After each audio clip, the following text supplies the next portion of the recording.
चलो गया chapter 1 chapter का रहा है 3.2 का जो पहला क्वेश्चन है कम कंप्लीट कर दो। ठीक है, चलो देखो तो क्वेश्चन नंबर 4 लगाना है। अब देखो अब थोड़ा मतलब मैं इसको समझा दूंगा या थोड़ा कम लिखूंगा, ठीक है, क्योंकि आप तुम लोग समझ ही गए हो। तो क्वेश्चन 4 क्या है, 0.2 x माइनस प्लस 0.3 y बराबर 1.3। चलो सुनो आप, देखो जी मैं बोलता रह रहा हूँ, तुम लिख लोगे, मैं सब कुछ नहीं लिखूंगा। देखो अगर हम इसमें 10 से गुणा कर दें तो दोनों पक्षों में कुछ भी कर सकता हूँ, 10 जोड़ सकता हूँ, 10 घटा सकता हूँ, लेकिन कोई भी काम करूंगा दोनों पक्षों में करूंगा। इससे मान में कोई फर्क नहीं आएगा। मान लो यहाँ प्लस 10 जोड़े, यहाँ भी प्लस जोड़े, तो ये प्लस उधर जाएगा, माइनस जाएगा, 10 से 10 कट जाएगा।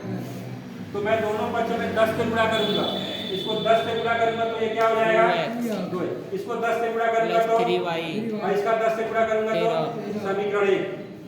समझ में आ गया? आगे चेक करें तो इस बात को लिख लेंगे 10 से गुणा करने पर। ठीक है, अगला सवाल क्या है, मैं पूरा स्पष्ट बोल रहा हूँ, तुम लोग दिक्कत नहीं होगा। 4x प्लस 0.5y बराबर 2.3। अब इसमें भी दोनों पक्षों में 10 से गुणा करेंगे तो 4x प्लस 5y और बराबर 23, समीकरण 2। अब इसको हम लोग करेंगे प्रतिस्थापन से, तो कितना हो जाएगा भाई, ध्यान देते हैं। तो इसको लिखेंगे, किसी एक को लेते हैं, इसको ही ले लेते हैं। क्या होगा, 2x प्लस 3y बराबर 13। तो 2x बराबर क्या हो जाएगा, 13 माइनस 3y। ठीक है, अब x बराबर कितना हो जाएगा, 13 माइनस 3y बटे 2। अब x की वैल्यू कहाँ रखेंगे, समीकरण 2 में। तो लिखेंगे x का मान समीकरण 2 में रखने पर, देखो मैं इसीलिए कहा था तुम लोग कॉपी बना लो, किसी भी 10, 15, 20 रुपए की कॉपी किन लो, और आधा रफ पे सिर्फ हमारा ही लिखो, उसका जबरदस्त लाभ मिलेगा। ठीक है ना, तो आगे देखें 4, क्योंकि अगर तुम लोग नहीं भी लगाओगे तो यहाँ खाली उतारोगे तभी पूरा किताब लग जाएगा, क्योंकि पूरा किताब तो वैसे नहीं मैं बताता हूँ।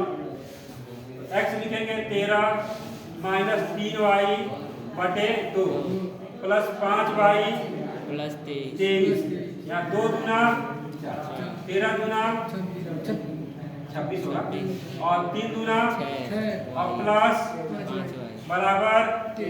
ठीक है भाई, अब ये देखो ये 6y में से 5y जाएगा तो माइनस के y ना, ये 26 का उधर जाएगा तो माइनस के 3, माइनस से माइनस हट जाएगा, y बराबर 3। किसी को दिक्कत? अब हमारी बात ध्यान से सुनो, मैं इसको सॉल्व कराता हूँ, बस तुम लोग पूरा लगा लेना। y बराबर कितना है 3, y के जगह पे क्या रखेंगे 3 का 9, आ रहा है समझ में। 13 में से 9 गया 4, तो 4 बटे 2 होगा ना आंसर। पूरी बात फिर से समझे, y बराबर 3 है तो 3 रखेंगे, 3 का 9, तो 13 में से 9 गया 4 बटे 2 इसका आंसर होगा ना। 4 बटे 2 का मतलब 2। आ गया समझ में? तो x का मान कितना आ जाएगा 2। अब अगला सवाल देखें, ध्यान से देखें सब लोग। उसके बाद 5वां सवाल, क्योंकि मैं इसको छोड़ देता लेकिन सारे बेहतरीन ही हैं। 5वां सवाल देखें, √2x प्लस √3y बराबर 0। उसके बाद √3x माइनस √8y बराबर 0। चल इसको देखें, समीकरण 1 समीकरण 2 को ही उतारते हैं। 2 को उतारने के बाद जरा ध्यान दो, ये होगा गाड़ी में 3x माइनस हो जाएगा तो प्लस 8y। ठीक है, और x बराबर कितना हो जाएगा, √8 बटे √3। अब मेरी बात ध्यान से सुनो, ये दोनों ही अंडर रूट में है तो मैं इस तरह भी लिख सकता हूँ, यस सर, √8 बटे 3y। ठीक है, तो x के जगह पे मैं इतना हैवी चीज लिखूंगा, ये x है मेरा, लिखते हैं। ये समीकरण 2 से निकाला हूँ मैं, किसमें रखूंगा 1 तो लिखूंगा समीकरण 1 में मान रखने पर। चलो रखते हैं, x के जगह पे रखेंगे, ये मान रखेंगे √8, ये 2 है यहाँ पे, मैं 3 लिख दिया था, बटे 3, और y प्लस गाड़ी में 3y बराबर कितना होगा, या दोनों में क्या कॉमन निकलेगा सर, वहाँ पर 8 ना रहेगा। काम नहीं, बोलो। सही है, सही है। सही है ना। ये देखो दोनों में क्या कॉमन निकलेगा? y। यहाँ पे क्या बन गया कड़ी में बोलो? कड़ी ये पूरा हो जाता है तो हम लोग लिख सकते हैं 8 दूना 16 बटे 3 और इधर y निकल इधर क्या बचेगा कड़ी में बराबर। अब देखो y बराबर क्या हो जाएगा? ये 0 बटा में चला जाएगा तो y बराबर 0 बटा इतना है भी तो y बराबर क्या होगा? 0। नहीं समझ में आया? 0 बटा कुछ करोगे तो क्या है? 0 हो गया। अब y का मान हम लोग 0 है तो x का मान क्या होगा? 0। x का मान भी कितना हो जाएगा? 0। समझ में आया? Yes sir. अब ये लास्ट वाला भी बता दें। चलो लास्ट वाला भी इधर भी क्या बता देता हूँ। ठीक है चल अब यही बस इतने में हो जाएगा, टेंशन ना लो। इसको जल्दी से मिलता है, घर पे लग गई है। उसके बाद तुम लोग देख लो। ये इसमें कुछ नहीं किया था ना, गुड़ा किए थे, बस पूरा किया था। सिंपली क्वेश्चन जो है ना 10 से गुड़ा किए। हाँ, और नहीं तो तुम लोग घर जाके देख ही लोगे वीडियो में।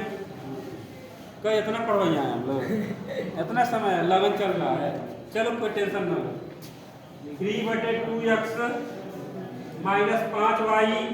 चलो इसको चेक करें -2। अब देखो जी ध्यान से 5y है, वो मैं गलत लिख दिया यार। 3 हो गया। अब देखो इसका एलसीएम कितना होगा? 6। तो 3 3 का 9x माइनस 5 दूना 10y। 3 9 2 का 6 होगा ना, तो क्रॉस मल्टीप्लाई भी समझाया ना। तो 6 दूना समीकरण बढ़िया एकदम। अगला सवाल देखते हैं, मतलब अगला समीकरण x/2 प्लस y/2 बराबर 13/6। x/3 है वहाँ पे। x/3 है तो 3 कर लेते हैं हम, तो 3 हो गया। ठीक है अब देखो एलसीएम 6 तो 2x प्लस 3y। ध्यान से समझना, इसका एलसीएम 6 है तो 3 दूना 6 तो 2 हो जाएगा और 2 3 6 तो 3 आगे 6 का गुणा होगा तो 6 से 6 कट जाएगा। कितना आएगा समीकरण? बढ़िया समझ में आया? Yes. सॉल्व कर देते हैं इसको हम लोग अच्छा से। चलो देखो भाई समीकरण 1 और समीकरण 2 मैं कौन सा उठाता हूँ? क्यों दूरी तो थोड़ा सा ले लेते हैं। बराबर -12 इसको उधर ट्रांसफर करो। 9x बराबर -12 और प्लस 10y। x बराबर कितना होगा? -12 प्लस 10y बटे 9। अब x का मान हम लोग कहाँ रखा जाए? समीकरण 2 में। चलो जल्दी रख लेते हैं, फिर आंसर आ जाएगा ना। चल तो देखो लिखेंगे 2x की वैल्यू देखें। x बराबर -12 देखें ध्यान से 2x लिखेंगे। 2x का मान कितना है? -12 बटे प्लस 10y बटे 9 और प्लस 3y बराबर 13। चलो गुणा करो। -24 प्लस 20y। इसका एलसीएम भी यही ले लो तो कोई दिक्कत नहीं है। तो 9 3 27y बराबर 13। सही है ना? कोई दिक्कत नहीं किसी को। अब देखो ये दोनों जोड़ दो, कितना हो जाएगा बोलो? 40 से 47। 47y। और ये देखो इसका गुणा करो, क्रॉस मल्टीप्लाई होता है ना, तो गुणा करो कितना हो जाएगा? 13 9 117। ठीक है। ये -24 हो जाएगा तो सही है। अब 47y बराबर कितना होगा? जोड़ो 7 4 11 का 1 80 2 1 3 1 y बराबर 141 बटे 47। y बराबर कितना हो जाएगा? 3। भाग देंगे तो 3 7 21 का 1 हासिल 2 3 4 12 2। नहीं समझ में आया? आ गया। तो y का मान कितना है? 3। तो हम इसमें रखें, थोड़ा सा फास्ट हो गया, आराम समझो। तो y का मान रखेंगे 10 3 आई 30 और 30 में से 12 गया 30 में 12 गया 18 होगा ना। 9 गुना 18 यानी x बराबर क्या रख लेंगे? 2। ये तुम लोग रख लेना अच्छे से, मेरी तरह नहीं। ठीक है चलो बहुत बढ़िया है ना। एक बात तो है, वीडियो बनाने से एक लाभ तो है, तुम लोग शांत हो जाएगा। हाँ